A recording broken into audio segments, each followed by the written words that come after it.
We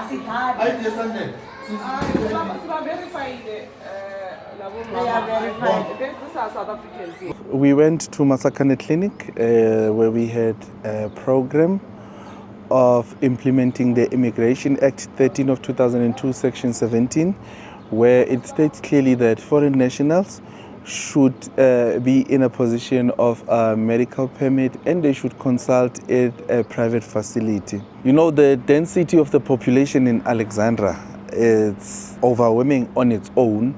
Imagine how many illegal immigrants are benefiting from our healthcare systems. So we find it not to be correct. That is the abuse of the system and the abuse of our healthcare workers. By the time when you figure number 84, when I'm 83, mafika kuye seka frustrated bese sikhuluma labantu bakaNkulunkulu kanti ba frustrated ukuthi ba lokhu babonana neAfrica yonke kuukuthi nina kwamele nilwela ama resource wenu.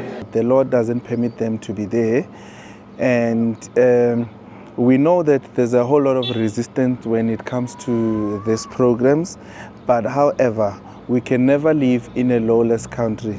We have a overburdening of the healthcare system and the resources because I feel that our South African government is too ignorant to implement the laws.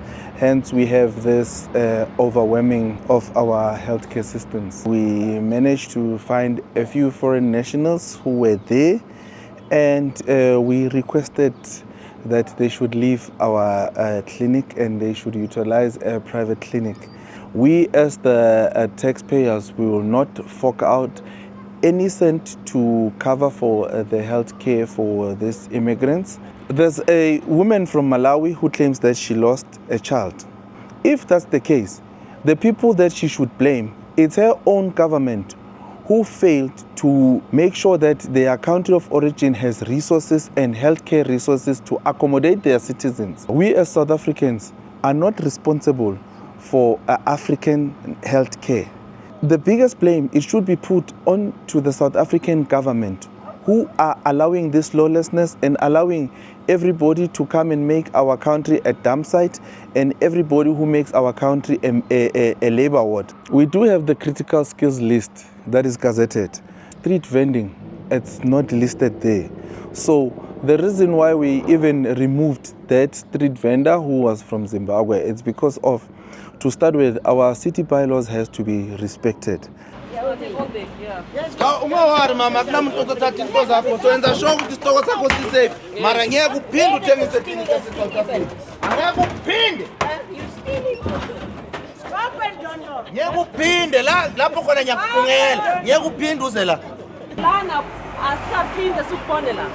Sizobe sila every day ngiyekuphinde uthengisela ngeke uhamba uyothengisa eZimbabwe hamba uyothengisa eZimbabwe. Most of these people are not actually refugees as they claim. Most of them are economic migrants. So the people that we actually find at our public healthcare facilities are people that are not supposed to be in South Africa. The reason why we have so much crime and maybe distribution of drugs, who knows that all that comes through the street vending, because now they're mushrooming everywhere. Every second corner has a street vendor that is mushrooming. If it's not a street vendor, it's a beggar. They don't even have permits anymore for traders. Yeah. This is illegality here. So I'm pleading with South Africans that if you see a street vendor, please remove those people from the streets, especially if they're foreign nationals. And all those who beg in our robots, we should remove those people because begging is not a critical skill. All the women that are pregnant, this is a warning to all of you. It's either you go to a private facility or you will give birth on the street or at the shack where you stay with your husband.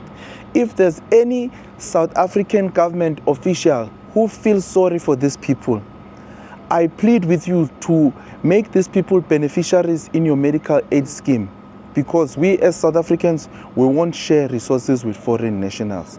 The pushback that we are doing, we are urging you, African men and women, to go and face your government and fix your countries.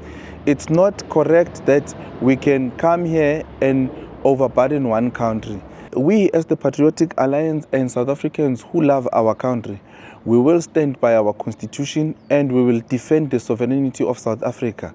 No one should come to South Africa and make it a dump site. South Africa is not a dump site and South Africa is not a refugee camp.